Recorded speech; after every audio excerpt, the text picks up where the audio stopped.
El vestido negro aún colgaba en mi armario. Cada vez que abría esa puerta, ahí estaba, como un recordatorio silencioso de aquel día que cambió todo para siempre. El día del funeral de mi querido Ramón. 3 años han pasado desde entonces, y ese vestido sigue ahí, intacto, esperando. Pero hoy, mientras lo miro, siento que tal vez sea la última vez que permita que esas memorias me torturen de esta manera. Mi nombre es Ofelia, tengo 67 años, y durante los últimos 3 años he vivido en un infierno que jamás imaginé posible. Un infierno creado por las personas que más amaba en este mundo. Mi propia familia se volvió contra mí por una mentira tan cruel, tan calculada, que aún me cuesta creer que haya salido de los labios de mi propia nuera. ¿Alguna vez han sentido el peso del rechazo familiar? No hablo de una discusión pasajera o un malentendido. Hablo de ser tratada como una extraña por tus propios hijos, de que te nieguen la oportunidad de abrazar a tus nietos, de caminar por la calle y ver cómo los vecinos susurran a tu paso. Eso fue lo que viví durante 1095 días exactos. Todo comenzó en el momento más vulnerable de mi vida. Ramón acababa de partir, mi corazón estaba destrozado, y yo apenas podía mantenerme en pie durante su despedida. La iglesia estaba llena de familiares, amigos, colegas de trabajo que habían llegado para honrar su memoria. El aroma de las flores blancas se mezclaba con el incienso, creando una atmósfera solemne que me envolvía como una manta pesada. Recuerdo cada detalle de ese día con una claridad que me duele. Sofía, mi nuera, estaba sentada en la primera fila junto a mi hijo Hugo.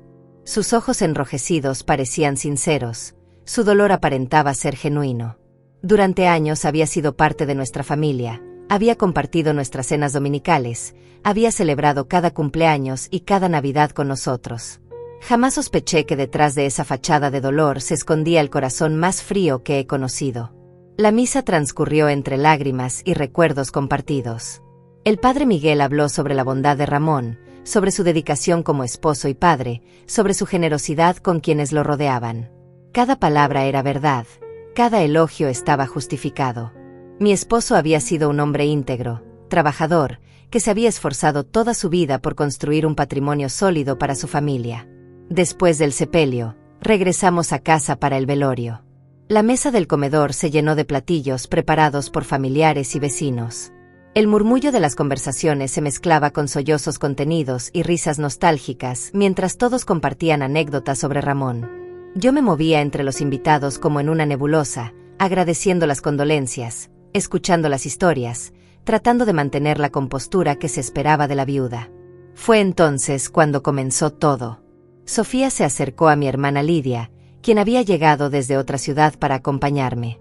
Las vi conversar en voz baja cerca de la cocina, sus rostros serios, sus miradas ocasionales hacia mí. Al principio pensé que estaban organizando algo relacionado con la comida o con los invitados que aún llegaban. Pero luego noté cómo la conversación se extendía. Como Sofía gesticulaba con más intensidad, como Lidia fruncía el ceño y meneaba la cabeza con incredulidad. Como, gradualmente, otras personas se fueron acercando a ese pequeño círculo que se formaba alrededor de mi nuera. Mi prima Gloria, mi cuñado Matías, algunos vecinos cercanos. El ambiente cambió sutilmente.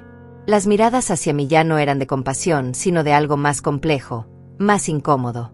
Había susurros que se detenían cuando yo me acercaba, conversaciones que se fragmentaban cuando aparecía en el lugar equivocado en el momento equivocado.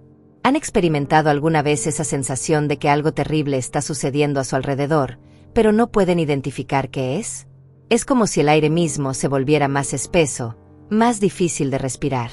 Como si las paredes de tu propia casa comenzaran a cerrarse sobre ti sin que entiendas por qué. Durante las siguientes horas, esa sensación solo se intensificó. Los abrazos se volvieron más breves, las palabras de consuelo sonaban huecas, forzadas. Incluso mi propio hijo Hugo parecía distante, como si hubiera un velo invisible entre nosotros que no existía horas antes. Cuando los últimos invitados se marcharon, cuando las luces se apagaron y finalmente me quedé sola en esa casa que ahora se sentía demasiado grande y demasiado silenciosa, supe que algo había cambiado para siempre. No sabía qué, no sabía cómo, pero podía sentirlo en mis huesos como se siente la llegada de una tormenta. Los días siguientes al funeral fueron una montaña rusa de emociones que jamás olvidaré. Al principio, pensé que la frialdad que había percibido era simplemente el resultado natural del dolor compartido.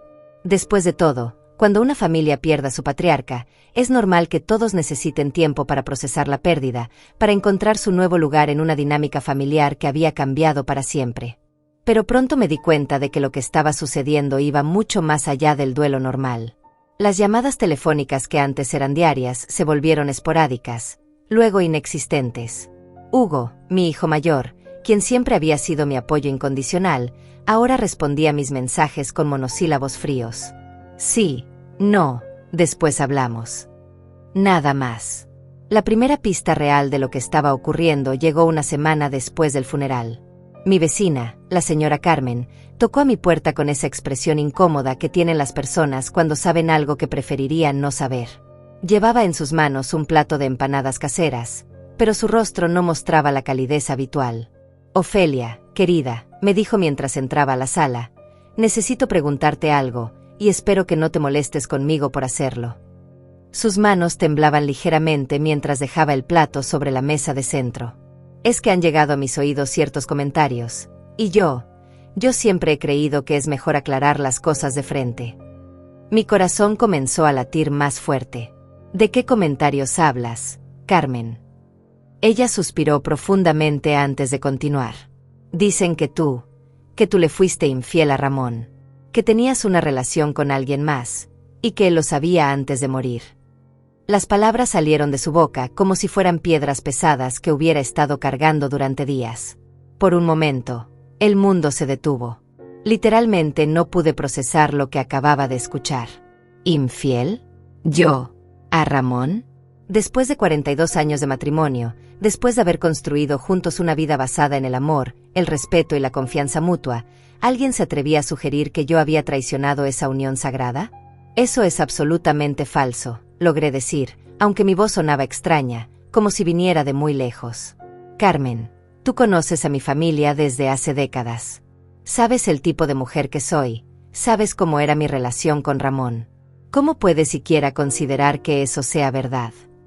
Carmen movió la cabeza con tristeza. Yo no lo creo, Ofelia. Por eso vine a hablarte directamente.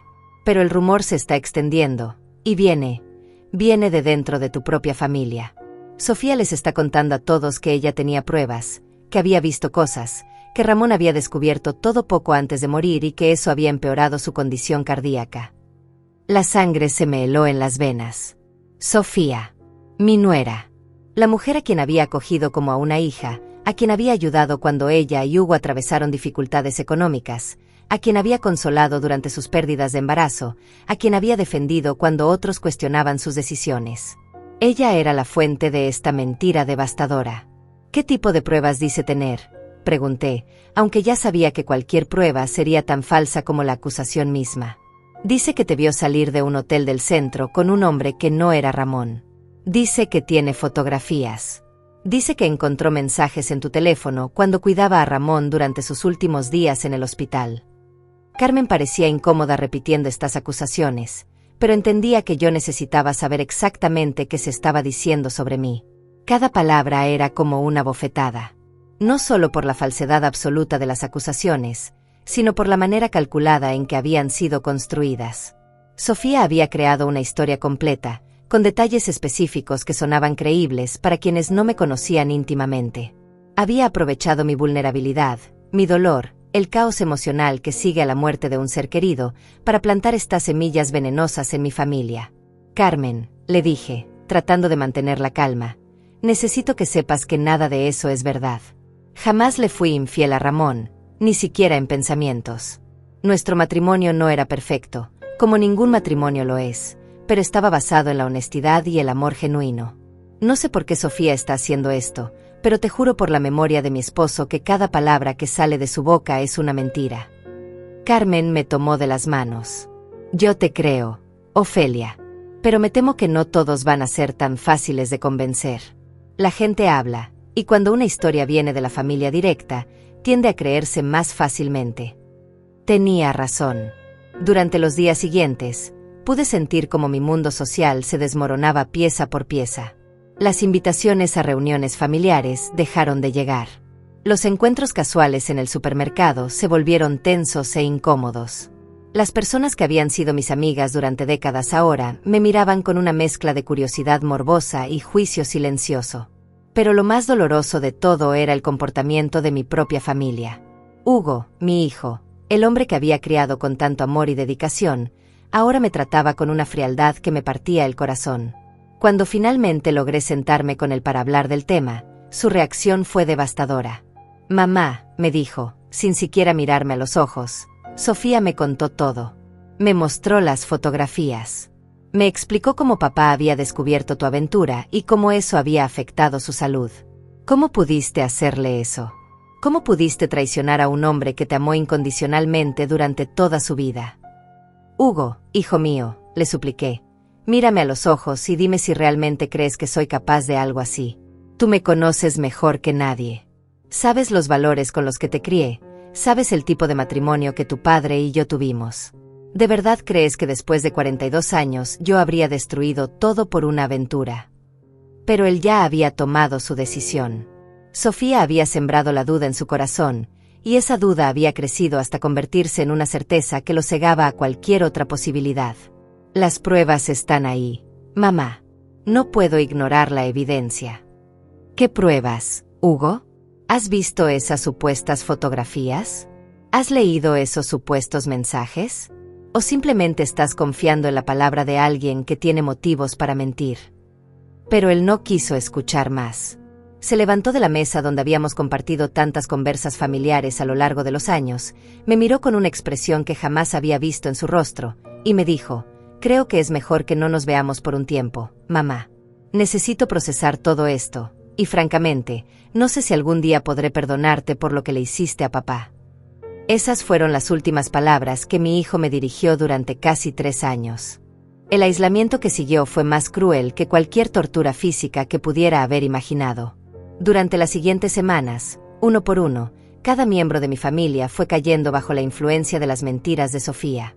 Era como ver caer fichas de dominó en cámara lenta, sabiendo exactamente lo que iba a suceder pero siendo completamente incapaz de detenerlo. Mi hermana Lidia, quien había sido mi confidente durante toda la vida, quien conocía cada secreto de mi matrimonio, cada alegría y cada dificultad que Ramón y yo habíamos compartido, me llamó una tarde con la voz temblorosa de incredulidad y decepción. «Ofelia», me dijo, y pude escuchar el dolor en cada sílaba, «necesito que me digas la verdad. Sofía me mostró unas fotografías donde sales de un hotel con un hombre. El hombre era Javier, ¿verdad? El contador de la empresa donde trabajaba Ramón. Las fotografías son claras, hermana. No hay manera de negarlo». Mi mundo se tambaleó. Javier era efectivamente el contador de la empresa donde Ramón había trabajado durante los últimos años de su vida. También era un viejo amigo de la familia, casado, con hijos, y completamente ajeno a cualquier tipo de romance conmigo. Pero entendí inmediatamente lo que había sucedido. «Lidia, escúchame con mucha atención», le dije, tratando de mantener la calma aunque por dentro sentía como si me estuviera ahogando. «Sí, me reuní con Javier en el hotel del centro. Fue 3 meses antes de que Ramón muriera. Pero no fue por lo que estás pensando. Ramón me había pedido que me encontrara con él para discutir los papeles de su jubilación y algunos documentos de seguros que necesitaba firmar. Estaba muy enfermo y no podía salir de casa, así que yo fui en su representación». «¿Pero por qué en un hotel? ¿Por qué no en su oficina?» «Porque Javier ya no trabajaba oficialmente en la empresa. Se había jubilado el mes anterior, pero seguía manejando algunos casos pendientes como consultor externo. El hotel era un punto medio entre nuestras casas, y tenían una cafetería tranquila donde podíamos revisar los documentos sin interrupciones. Ramón sabía exactamente dónde iba y por qué. Incluso me preguntó cuando regresé cómo había ido la reunión. Pero pude escuchar la duda en el silencio que siguió. Sofía había plantado la semilla de la sospecha con una habilidad diabólica, tomando una situación completamente inocente y torciéndola hasta convertirla en evidencia de una traición que jamás había existido.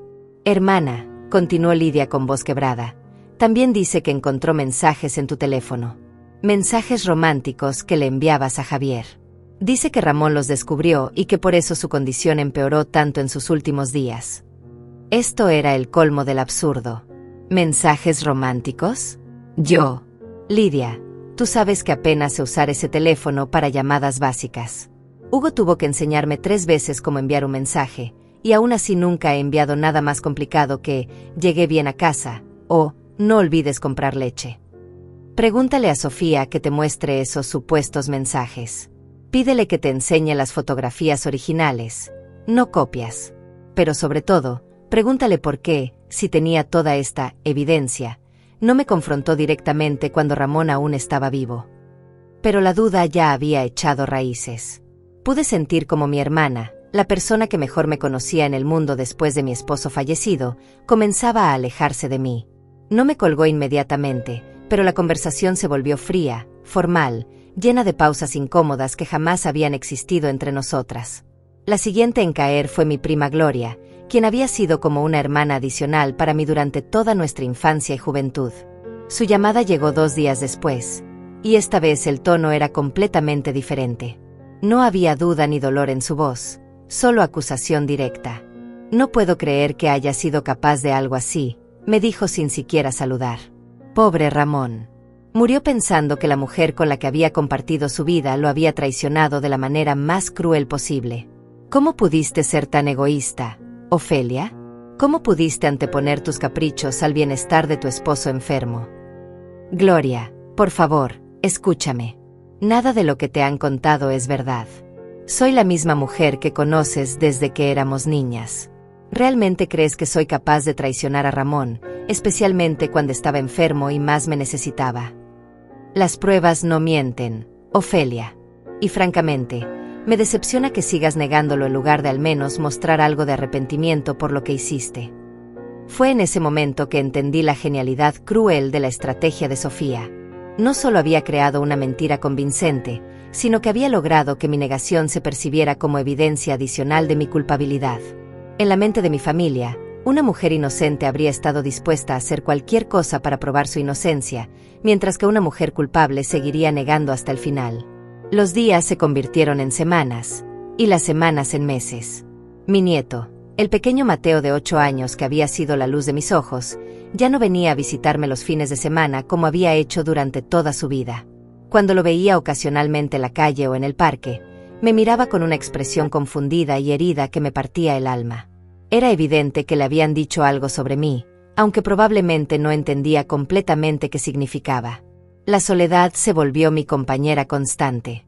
Las tardes que antes llenaba con llamadas telefónicas a familiares y amigos ahora se extendían vacías y silenciosas.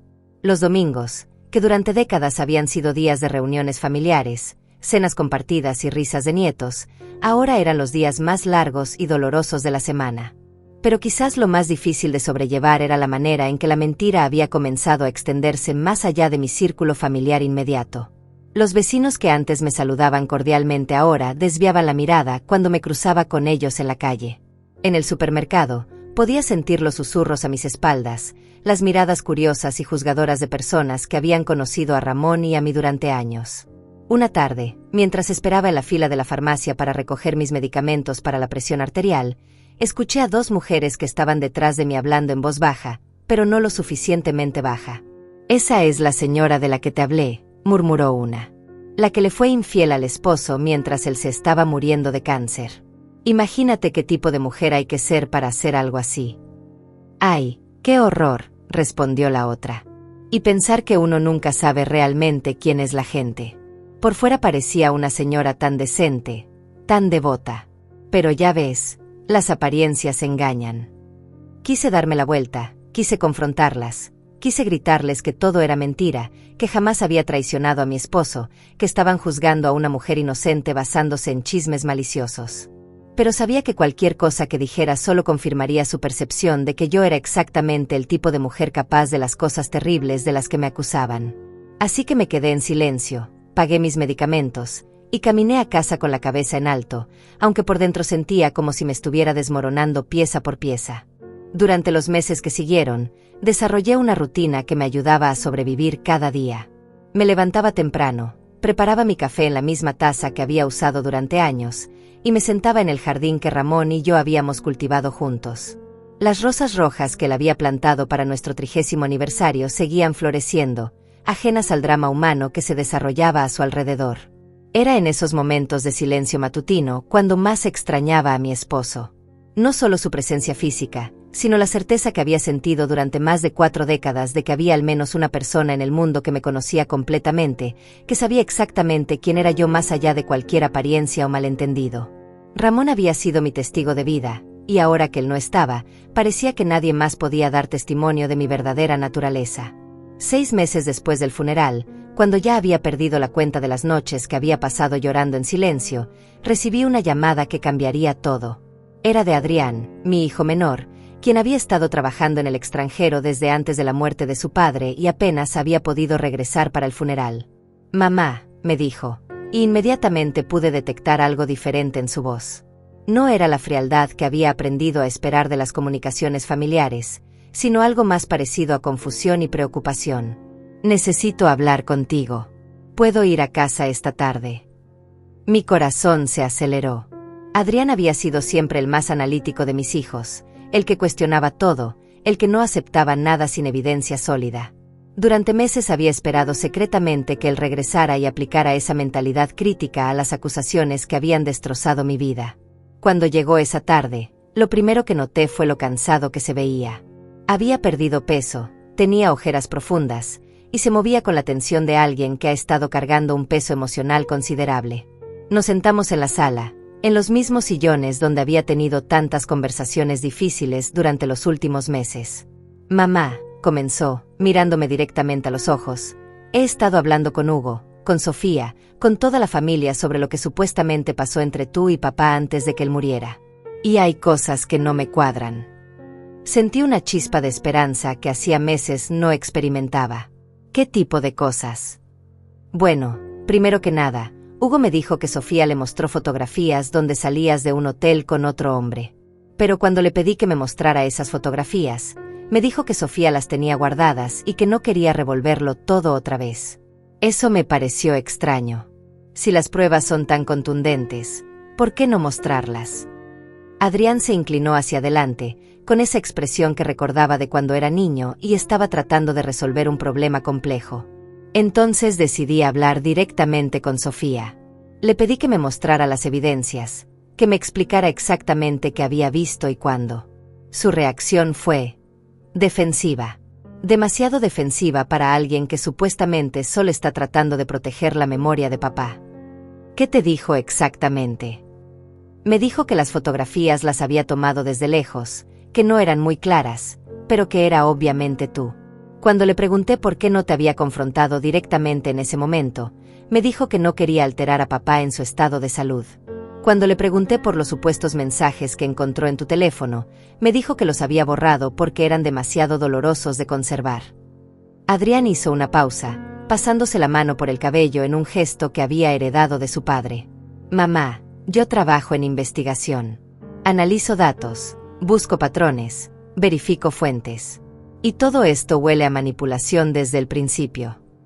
Las lágrimas comenzaron a rodar por mis mejillas, pero esta vez no eran lágrimas de desesperación sino de alivio. Finalmente, alguien estaba aplicando lógica y pensamiento crítico a esta situación en lugar de simplemente aceptar acusaciones sin fundamento. Pero hay más, continuó Adrián. Decidí hacer mi propia investigación. Llamé a Javier, el contador con quien supuestamente tuviste una aventura. Al principio se mostró reacio a hablar del tema, pero cuando le expliqué que era tu hijo y que necesitaba entender qué había pasado realmente, accedió a reunirse conmigo. Mi corazón latía tan fuerte que podía escucharlo en mis oídos. ¿Y qué te dijo? Me confirmó exactamente lo que tú me habías contado antes por teléfono. Se reunió contigo en el hotel porque ya no tenía oficina fija después de jubilarse, y necesitaban revisar los documentos de pensión de papá. Me mostró los papeles originales, con la fecha de la reunión, y me explicó que papá le había pedido específicamente que se reuniera contigo porque él no podía salir de casa ese día debido a una cita médica. Adrián se levantó y comenzó a caminar por la sala, como siempre hacía cuando estaba procesando información compleja. Pero lo más interesante vino después. Javier me dijo que aproximadamente un mes después de esa reunión, Sofía lo había llamado haciendo preguntas extrañas sobre su relación contigo. Le preguntó si habían tenido otros encuentros, si habían intercambiado mensajes personales, si había notado algo especial en tu comportamiento hacia él. Sofía lo llamó. Exactamente. Y según Javier, Cuando le explicó que la reunión había sido puramente profesional y por solicitud directa de papá, Sofía insistió en que debía haber algo más.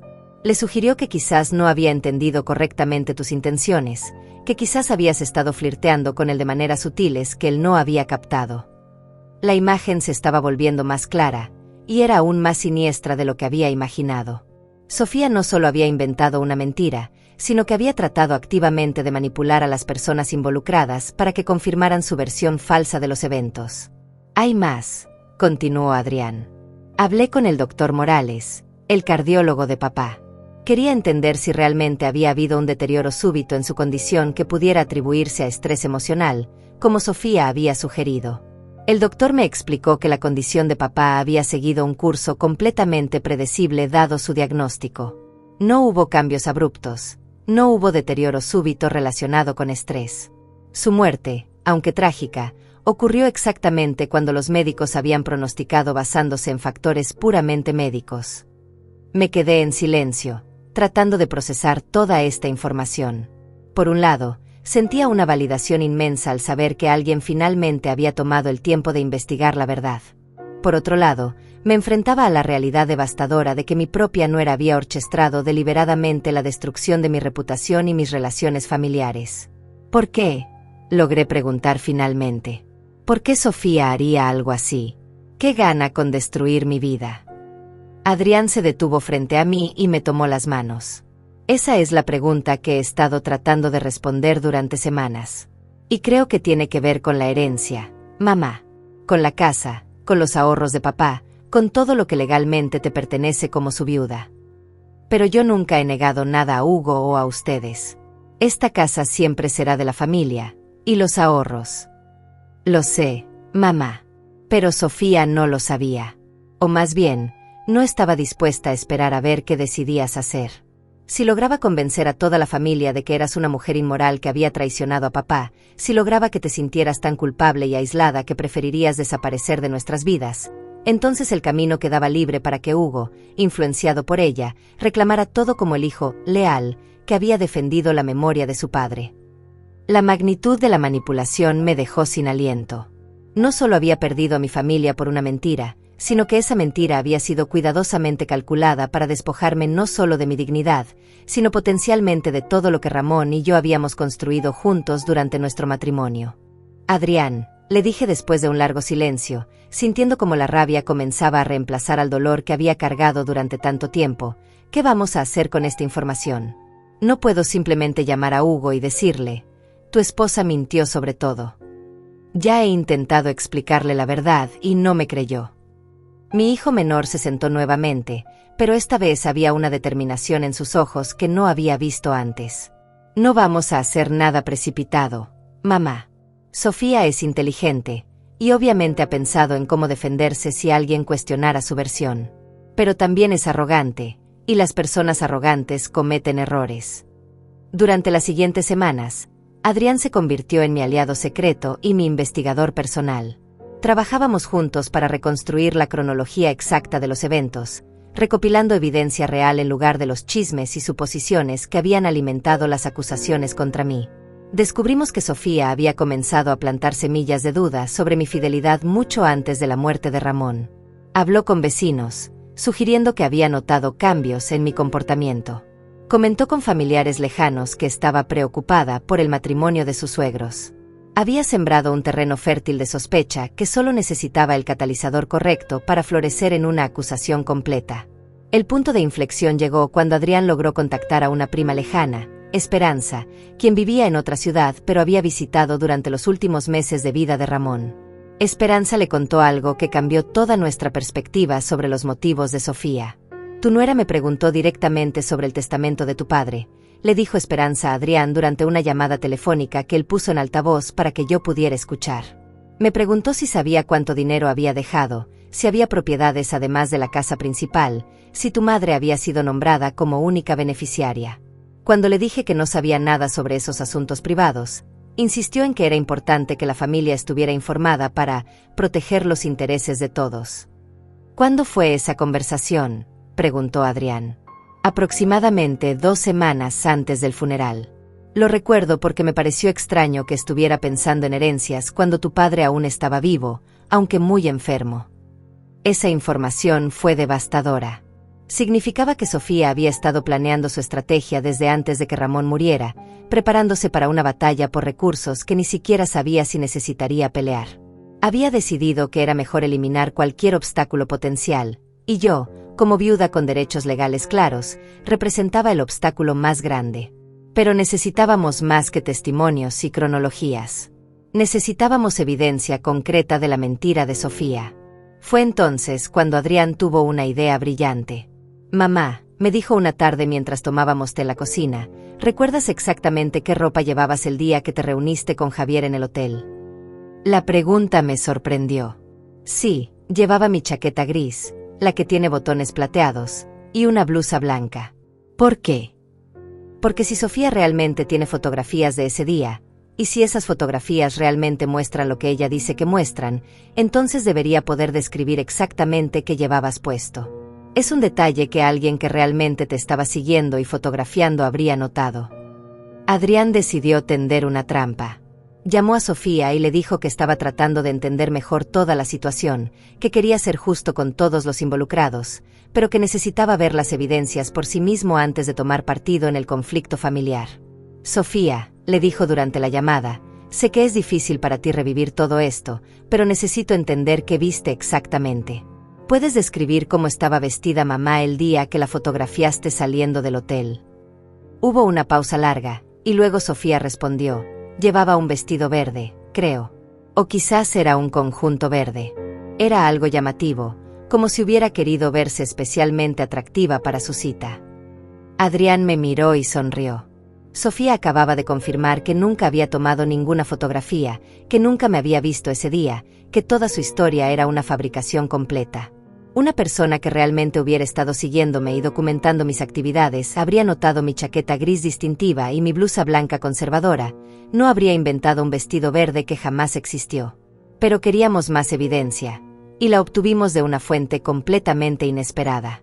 Una tarde, mientras Adrián revisaba los registros financieros de la familia para entender mejor las posibles motivaciones de Sofía, descubrió algo alarmante. «Mamá», me dijo, mostrándome una serie de documentos que había impreso, «¿sabías que Hugo y Sofía han estado teniendo problemas financieros serios durante los últimos 2 años?» «¿Qué tipo de problemas?» «Préstamos atrasados, tarjetas de crédito al máximo, una segunda hipoteca sobre su casa que está en mora. Según estos registros, están al borde de la bancarrota». Esa información puso todo en perspectiva. Sofía no solo había estado motivada por la codicia general, sino por la desesperación financiera específica. Había visto la muerte inminente de Ramón no como una tragedia familiar, sino como una oportunidad de salvación económica. Pero solo si lograba eliminarme de la ecuación. «Hay más», continuó Adrián. «Encontré registros de que Sofía visitó a un abogado especializado en derecho sucesorio 3 días después del funeral de papá.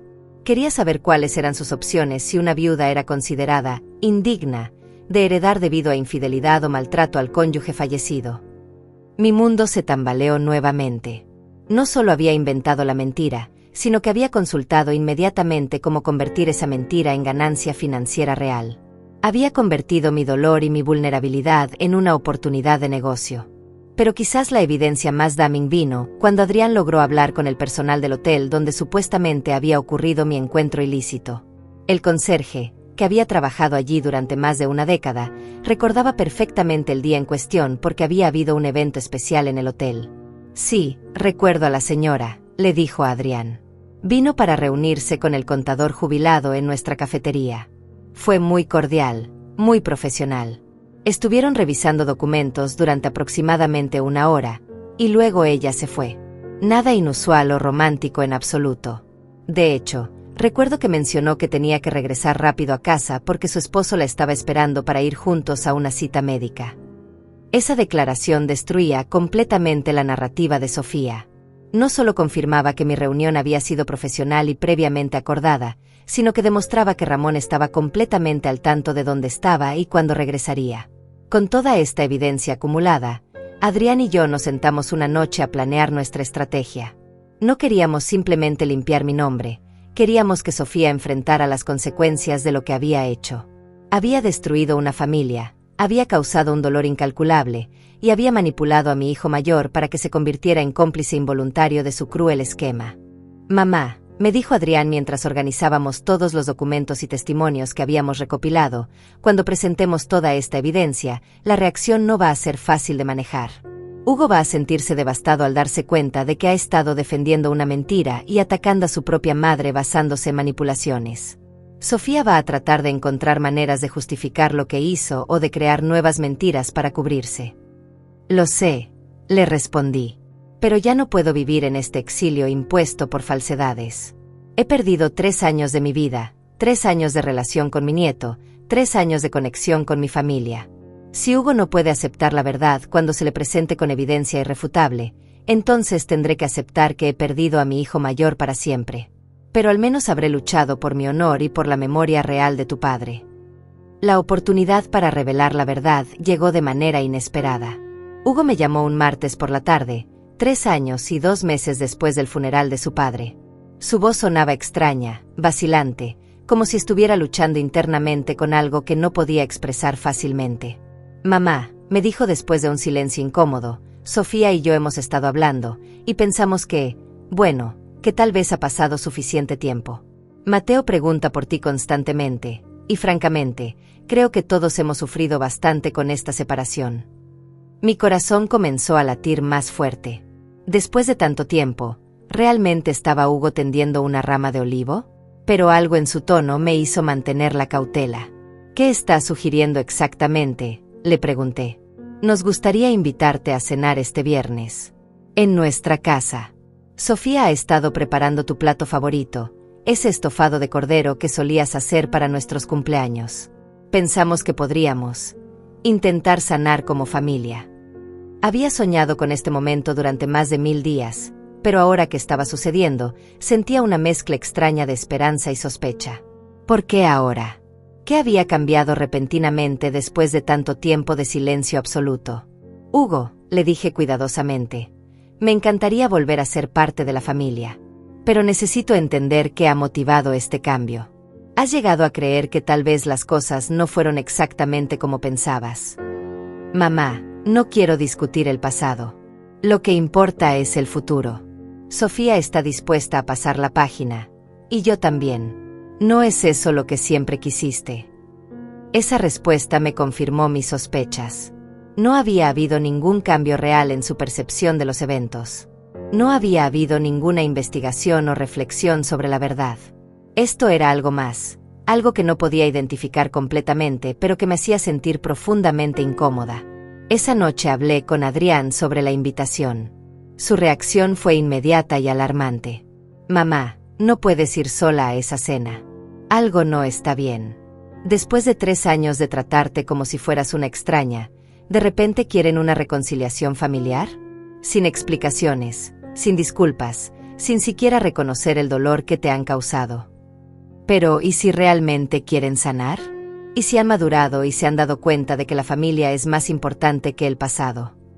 Adrián me miró con esa expresión seria que había desarrollado durante nuestros meses de investigación. «Mamá, he aprendido a no confiar en las motivaciones de Sofía. Creo que esto es otra trampa, y creo que necesitamos estar preparados». Decidimos que aceptaría la invitación, pero no iría desprevenida. Adrián se quedaría esperando en su auto a una cuadra de la casa de Hugo, listo para intervenir si fuera necesario. También decidimos que llevaría un pequeño grabador digital en mi bolso, no para tender trampas, sino para protegerme de cualquier nueva acusación falsa que pudiera surgir de la reunión. El viernes llegó más rápido de lo que esperaba. Me vestí con cuidado, eligiendo un conjunto sencillo pero elegante, queriendo proyectar dignidad sin parecer que estaba tratando demasiado intensamente de impresionar. Mientras me miraba en el espejo antes de salir, vi a una mujer que había envejecido considerablemente durante los últimos 3 años, pero que también había desarrollado una fortaleza interior que no tenía antes. La casa de Hugo se veía exactamente igual que la recordaba, pero al acercarme a la puerta, me di cuenta de que había un auto desconocido estacionado en la entrada. Un sedán gris oscuro que no reconocía. Eso inmediatamente encendió alarmas en mi cabeza. Sofía abrió la puerta con una sonrisa que no alcanzaba sus ojos. «Ofelia», me dijo, abrazándome de una manera que se sentía completamente artificial. Qué bueno que pudiste venir. Estamos tan emocionados de tenerte de vuelta en familia. La palabra familia salió de sus labios como si fuera miel envenenada. Podía sentir la falsedad en cada sílaba, pero mantuve mi compostura y entré a la casa donde había pasado tantos domingos felices en el pasado. Hugo estaba en la sala, pero no estaba solo. Había un hombre mayor sentado en el sofá, vestido con un traje formal, con un portafolio de cuero en el suelo junto a sus pies. Hugo se levantó para saludarme, y pude ver la tensión en su rostro. «Mamá», me dijo, dándome un abrazo que se sentía obligado, «te presento al señor Bermúdez. Es nuestro abogado». Mi sangre se heló. Un abogado. En una supuesta cena de reconciliación familiar. Todas las alarmas en mi cabeza comenzaron a sonar simultáneamente. ¿Un abogado?, pregunté, manteniendo mi voz lo más calmada posible. ¿Por qué necesitamos un abogado para una cena familiar? Sofía intercambió una mirada con Hugo antes de responder. Bueno, Ofelia, hemos estado pensando que si realmente vamos a sanar como familia, necesitamos poner algunas cosas en orden. Cosas legales. Cosas sobre la herencia de Ramón que han estado complicadas durante estos años. Ahí estaba. La verdadera razón detrás de la invitación. No era una reconciliación, era una emboscada legal. El señor Bermúdez se levantó y me extendió la mano.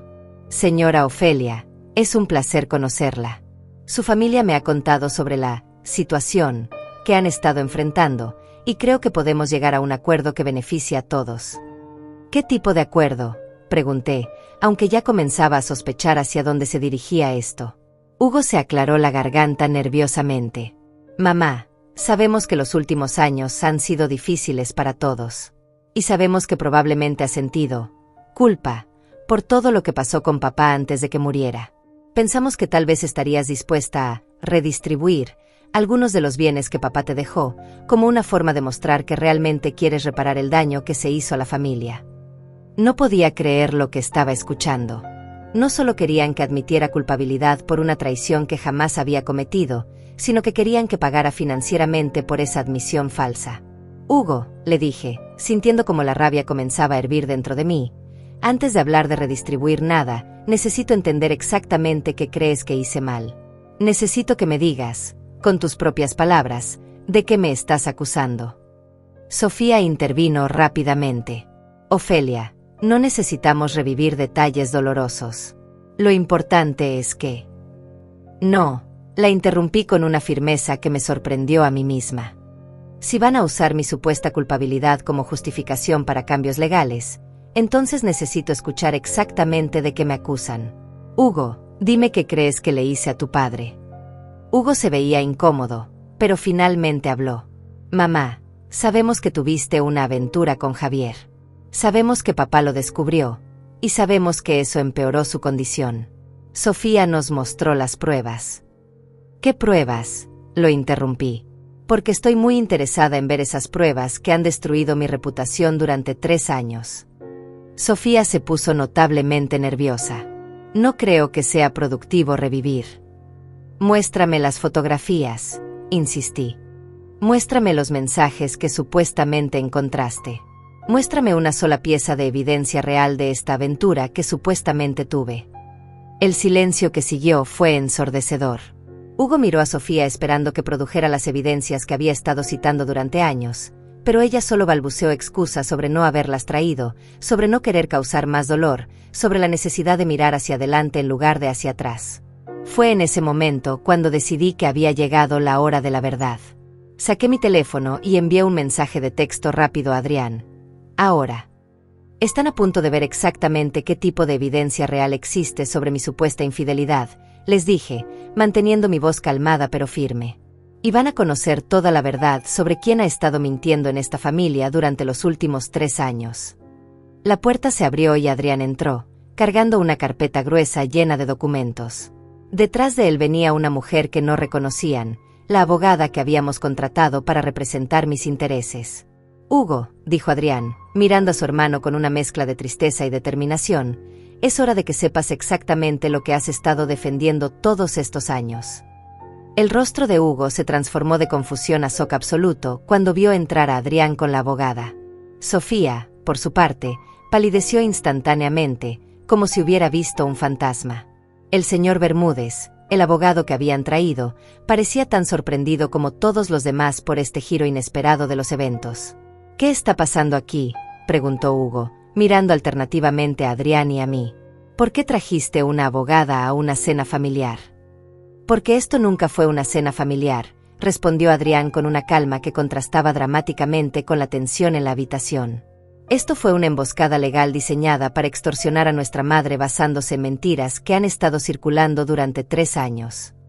La abogada que habíamos contratado, la doctora Martínez, una mujer de mediana edad con una presencia imponente, se presentó profesionalmente. Buenas noches. Soy la representante legal de la señora Ofelia. Entiendo que hay algunas acusaciones serias que han sido hechas contra mi clienta, y que esta noche se pretendía usar esas acusaciones para presionarla a ceder sus derechos legítimos de herencia». Sofía finalmente encontró su voz, aunque sonaba temblorosa. «No sé qué les han dicho, pero esto es un malentendido. Solo queríamos tener una conversación familiar sobre…». «Sofía», la interrumpí, y por primera vez en 3 años, usé un tono de autoridad absoluta con ella. «Vas a sentarte, vas a callarte, y vas a escuchar mientras presentamos cada una de las mentiras que has estado esparciendo sobre mí durante los últimos 3 años». Adrián abrió la carpeta y comenzó a sacar documentos uno por uno, colocándolos meticulosamente sobre la mesa de centro. «Hugo», le dijo a su hermano, «durante los últimos 6 meses he estado investigando las acusaciones que se hicieron contra mamá. No porque dudara de ti, sino porque algo no me cuadraba en toda esta historia». Hugo se sentó pesadamente en una silla, como si las piernas ya no pudieran sostenerlo. «¿Qué tipo de investigación?». «Empecemos con las famosas fotografías», dijo Adrián, sacando el primer documento. «Sofía, tú le dijiste a Hugo que tenías fotografías de mamá saliendo de un hotel con Javier. También le dijiste a varias personas de la familia que habías documentado esta supuesta aventura. Pero cuando le pregunté a Hugo que me mostrara esas fotografías, me dijiste que las tenías guardadas. Cuando te pregunté directamente a ti, me dijiste que no querías revolver el pasado». Sofía abrió la boca para protestar, pero Adrián continuó sin darle oportunidad. Así que decidí hablar directamente con Javier. ¿Sabes qué me dijo? Hugo negó con la cabeza, claramente abrumado por toda la información. Me confirmó que sí se reunió con mamá en el hotel del centro. Una reunión de negocios, programada con anticipación, para revisar documentos de pensión de papá que necesitaban ser firmados. Papá no podía ir personalmente debido a una cita médica, así que envió a mamá como su representante. Javier me mostró los documentos originales, con fechas y firmas, que prueban exactamente la naturaleza profesional de esa reunión. Adrián puso una copia de esos documentos frente a Hugo. Pero lo más interesante es lo que Javier me contó después. Sofía lo llamó aproximadamente un mes después de esa reunión, haciéndole preguntas extrañas sobre su relación con mamá. Cuando le explicó que todo había sido estrictamente profesional, ella insistió en que debía haber algo más, que quizás él no había entendido las intenciones románticas de mamá. El color se drenó completamente del rostro de Sofía. Hugo la miró con una expresión que nunca le había visto antes, una mezcla de incredulidad y creciente horror. «Eso no es. Yo nunca». Comenzó a balbucear Sofía. «¿Nunca qué?», preguntó la doctora Martínez con voz cortante. «¿Nunca llamaste a Javier tratando de manipularlo para que confirmara una aventura que no existía? ¿Nunca trataste de crear evidencia para una mentira que ya habías comenzado a esparcir?». Adrián continuó implacablemente. «Pero hay más, Hugo. Mucho más. Resulta que cuando le pedí a Sofía que describiera la ropa que llevaba mamá el día de la supuesta cita romántica, me dijo que llevaba un vestido verde llamativo. ¿Sabes qué llevaba realmente mamá ese día?». Hugo negó con la cabeza, claramente incapaz de procesar toda la información que se le estaba presentando. Una chaqueta gris con botones plateados y una blusa blanca. Ropa completamente conservadora y profesional. Si Sofía realmente hubiera tomado fotografías ese día, si realmente hubiera estado siguiendo a mamá como afirmaba, habría sabido exactamente qué ropa llevaba. Su descripción falsa prueba que nunca estuvo allí, que nunca tomó ninguna fotografía, que toda su historia era una fabricación completa. Saqué mi teléfono y reproduje la grabación de la conversación donde Sofía describía mi supuesto vestido verde. Su propia voz llenó la habitación, condenándola con sus propias palabras mentirosas. Hugo se levantó bruscamente y caminó hacia la ventana, dándole la espalda a todos. Podía ver cómo sus hombros temblaban, y me di cuenta de que finalmente estaba comenzando a entender la magnitud de la manipulación de la que había sido víctima. También hablé con el doctor Morales, continuó Adrián, su voz volviéndose más intensa. ¿Recuerdas que Sofía dijo que el descubrimiento de la supuesta aventura había empeorado la condición de papá, que había contribuido a su muerte? Bueno, el doctor me explicó que la condición de papá siguió un curso completamente predecible. No hubo deterioro súbito relacionado con estrés emocional. Su muerte ocurrió exactamente cuando los médicos habían pronosticado basándose en factores puramente médicos. La doctora Martínez tomó el relevo. También tenemos testimonios del personal del hotel donde supuestamente ocurrió esta aventura. El conserje recordaba perfectamente a la señora Ofelia ese día. Describió una reunión completamente profesional en la cafetería del hotel, donde revisaron documentos durante aproximadamente 1 hora. También recordó que la señora Ofelia mencionó que tenía que regresar rápido a casa porque su esposo la estaba esperando para ir juntos a una cita médica. Sofía estaba ahora completamente pálida y temblando. Ustedes no entienden. Yo solo estaba tratando de proteger a la familia. Había cosas que ustedes no sabían. ¿Proteger a la familia de qué?, le pregunté, mi voz cargada de años de dolor reprimido. ¿De una mujer que había dedicado 42 años de su vida a amar y cuidar a su esposo? ¿De una madre que jamás había hecho nada más que apoyar a sus hijos incondicionalmente? Adrián sacó otro conjunto de documentos. Pero Hugo, la parte más reveladora de toda esta investigación fue descubrir los verdaderos motivos detrás de las mentiras de Sofía. ¿Sabías que tú y tu esposa han estado al borde de la bancarrota durante los últimos 2 años? Hugo se dio la vuelta lentamente, su rostro mostrando shock genuino. ¿De qué estás hablando? Préstamos atrasados, tarjetas de crédito al máximo, una segunda hipoteca sobre su casa que está en mora. Según estos registros financieros, ustedes debían más dinero del que podrían pagar en 1 década. Adrián puso los estados financieros sobre la mesa. Pero lo más damning de todo es esto. 3 días después del funeral de papá, Sofía visitó a un abogado especializado en derecho sucesorio. Quería saber cuáles eran sus opciones si una viuda era considerada indigna de heredar debido a infidelidad o maltrato al cónyuge fallecido. El silencio que siguió fue absoluto. Incluso el señor Bermúdez, el abogado que Sofía y Hugo habían traído, parecía completamente sorprendido por estas revelaciones. Hugo se volvió hacia su esposa con una expresión que nunca había visto en él antes. Sofía, le dijo con voz quebrada, dime que esto no es verdad. Dime que no inventaste toda esta historia sobre mamá para tratar de quedarte con la herencia de papá. Sofía abrió y cerró la boca varias veces, pero no salió ningún sonido.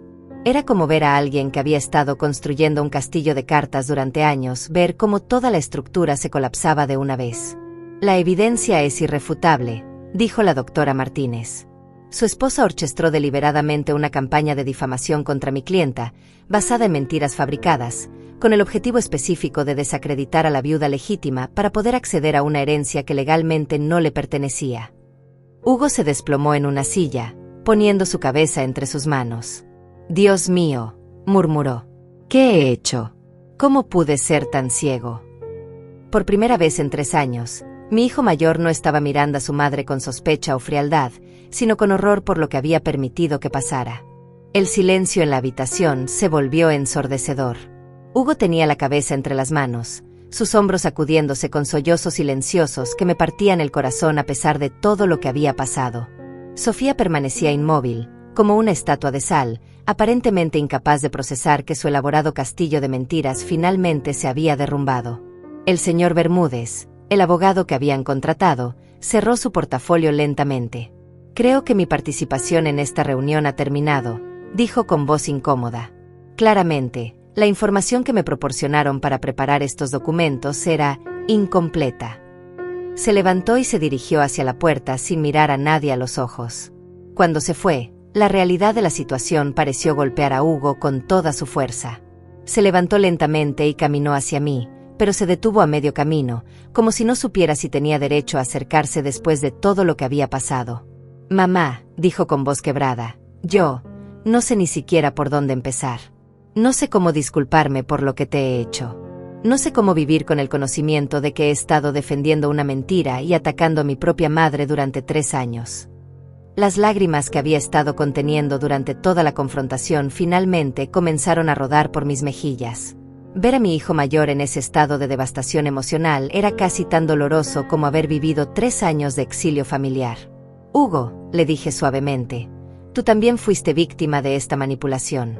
Sofía sabía exactamente cómo presentar su mentira para que sonara creíble, sabía cómo explotar tu amor por tu padre y tu respeto por su memoria. Pero Hugo negó con la cabeza violentamente. «No, mamá. No puedes excusarme tan fácilmente. Soy un hombre adulto. Debería haber investigado por mí mismo en lugar de simplemente aceptar acusaciones tan serias sin evidencia real. Debería haber confiado en la mujer que me crió, que me enseñó valores, que jamás me había mentido en toda mi vida». Sofía finalmente encontró su voz, aunque sonaba desesperada y desafiante al mismo tiempo. «Ustedes no entienden la presión que estaba bajo», dijo, dirigiéndose principalmente a Hugo. «Estábamos perdiendo la casa, no podíamos pagar las deudas, los niños iban a tener que cambiar de escuela. Cuando Ramón murió, pensé que tal vez habría una manera de...». «¿Una manera de qué?», la interrumpió Hugo, volviéndose hacia ella con una furia que jamás había visto en él.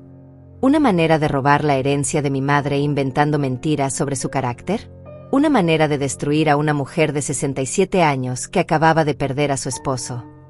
«No fue robar», gritó Sofía, finalmente perdiendo la compostura que había mantenido durante años. «Pensé que si ella se sentía lo suficientemente culpable, si la familia la rechazaba lo suficiente, ella misma decidiría redistribuir los bienes. Pensé que sería una solución que no lastimaría realmente a nadie». La confesión completa finalmente había salido de sus labios. Había admitido abiertamente que había inventado toda la historia de la infidelidad como una estrategia para manipular emocionalmente a una viuda en duelo. Adrián se acercó a Sofía con una calma que era más aterradora que cualquier grito. «¿No lastimaría a nadie? ¿Has visto a nuestra madre durante los últimos 3 años? ¿Has visto cómo ha envejecido, cómo ha sufrido, cómo ha vivido en aislamiento total de su familia? ¿Has pensado en Mateo, que ha pasado 3 años sin su abuela porque tú le llenaste la cabeza de mentiras sobre ella?» Como si hubiera sido invocado por su nombre, escuchamos pasos pequeños en las escaleras.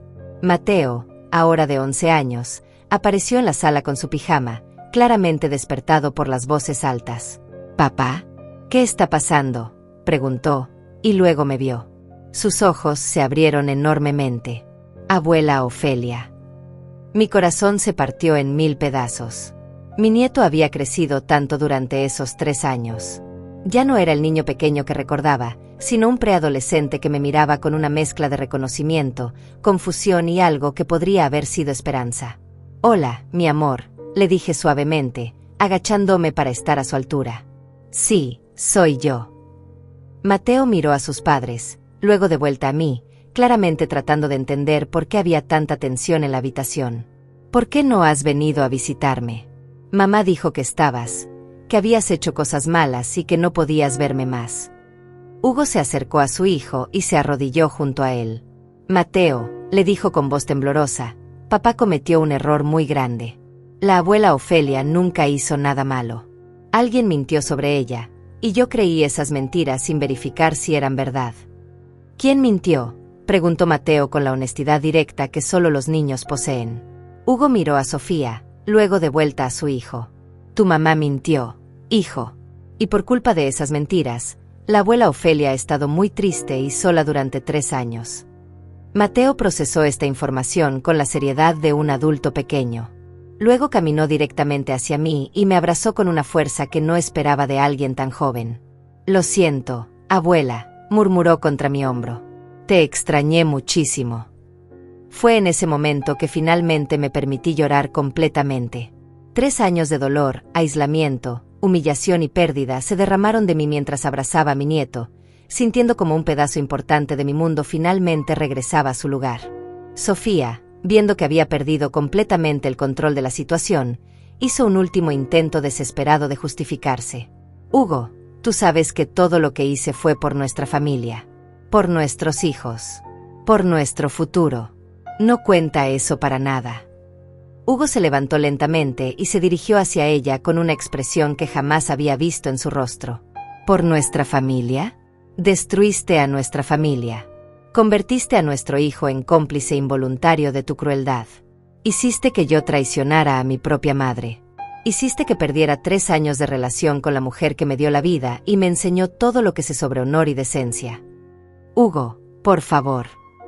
No, la interrumpió. No hay, por favor, después de esto. No hay explicaciones que puedan justificar lo que hiciste. Has mostrado una capacidad de crueldad y manipulación que jamás pensé que existiera en la mujer con la que me casé. La doctora Martínez, que había permanecido silenciosa durante este intercambio emocional, finalmente habló. Creo que es importante que todos entiendan las implicaciones legales de lo que ha ocurrido aquí esta noche. La difamación intencional, especialmente cuando está diseñada para interferir con derechos de herencia, puede tener consecuencias legales serias. Sofía palideció aún más. ¿Qué tipo de consecuencias? Demandas civiles por daños emocionales y financieros. Posibles cargos criminales por fraude si se puede probar que había intención de obtener beneficios económicos a través de mentiras deliberadas. Y ciertamente, cualquier reclamo que ustedes pudieran haber tenido sobre la herencia de Ramón ha quedado completamente invalidado por este comportamiento. Hugo se volvió hacia mí con una expresión de profunda vergüenza. Mamá, sé que no tengo derecho a pedirte esto después de todo lo que ha pasado, pero ¿hay alguna manera de que puedas perdonarme? ¿Alguna manera de que podamos reconstruir lo que se perdió? Lo miré durante un largo momento, viendo en su rostro al niño que había criado, al hombre bueno que sabía que era en el fondo, pero también viendo la realidad de 3 años perdidos que jamás podrían recuperarse completamente. Hugo, le dije finalmente, tú eres mi hijo, y siempre lo serás. Pero el perdón es un proceso, no un momento. Y la confianza es algo que se construye día a día, no algo que se puede restaurar con una sola conversación. 3 semanas después de aquella noche que cambió todo, me encontré sentada en mi jardín una mañana de sábado, tomando café en la misma taza que había usado durante años, pero sintiendo que el mundo a mi alrededor había sido completamente transformado. Las rosas rojas que Ramón había plantado seguían floreciendo, pero ahora las veía con ojos diferentes, con la perspectiva de alguien que había pasado por el fuego y había emergido, si no ilesa, al menos más fuerte. Hugo había venido a visitarme 3 veces desde aquella confrontación.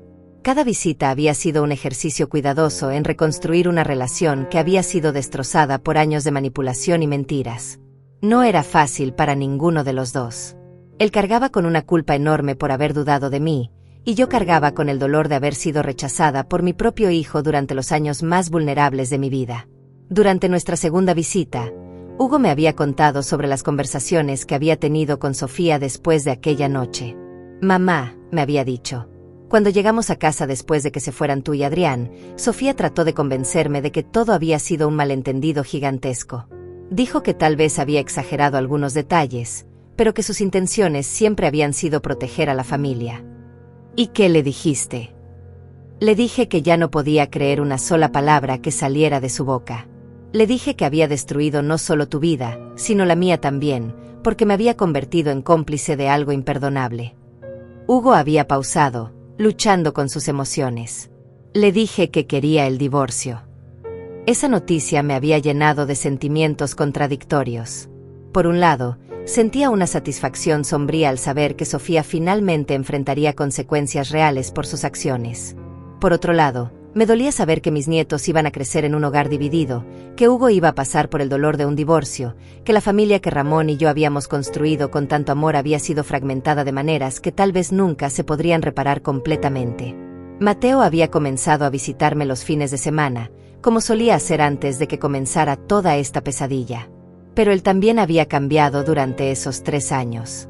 Ya no era el niño pequeño e inocente que recordaba, sino un preadolescente que había sido forzado a enfrentar realidades sobre mentiras, manipulación y traición familiar que ningún niño debería tener que entender. Abuela, me había preguntado durante su segunda visita, mientras comíamos galletas que habíamos horneado juntos, ¿por qué mamá dijo todas esas cosas malas sobre ti? Era una pregunta que había estado esperando, pero que aún me resultaba difícil responder de una manera apropiada para su edad. A veces, mi amor, le había dicho, las personas hacen cosas muy malas cuando tienen miedo o cuando quieren algo que no les pertenece. Tu mamá estaba asustada por problemas de dinero, y pensó que si conseguía que todos se enojaran conmigo, tal vez podría resolver esos problemas. Pero eso estaba mal, había dicho Mateo con la claridad moral que solo los niños poseen. Sí, mi amor. Estaba muy mal. Adrián había sido mi roca durante toda esta transición. Después de aquella noche de confrontación, habíamos desarrollado una relación más profunda y fuerte que la que habíamos tenido antes. Él entendía lo que era haber estado aislado de la familia, habiendo vivido en el extranjero durante tanto tiempo. También entendía la importancia de la verdad y la justicia de una manera que tal vez Hugo aún estaba aprendiendo. Mamá, me había dicho una tarde mientras organizábamos todos los documentos legales que habían surgido del caso, sé que Hugo quiere que todo vuelva a ser como antes, pero tú no tienes que hacer eso. No tienes que perdonar y olvidar solo porque él finalmente se dio cuenta de la verdad. Tenía razón. Durante 3 años, había soñado con el momento en que mi familia finalmente entendería que había sido víctima de una mentira cruel. Había imaginado que cuando llegara ese momento, todo el dolor desaparecería instantáneamente, que podríamos retomar nuestras relaciones como si esos años perdidos nunca hubieran existido. Pero la realidad era mucho más compleja. El perdón no era un interruptor que podía encender y apagar a voluntad. La confianza no era algo que se pudiera restaurar con disculpas, sin importar cuán sinceras fueran. Y los años perdidos seguían siendo años perdidos, llenos de cumpleaños sin celebrar, fiestas navideñas en soledad y momentos de crecimiento de mis nietos que había perdido para siempre.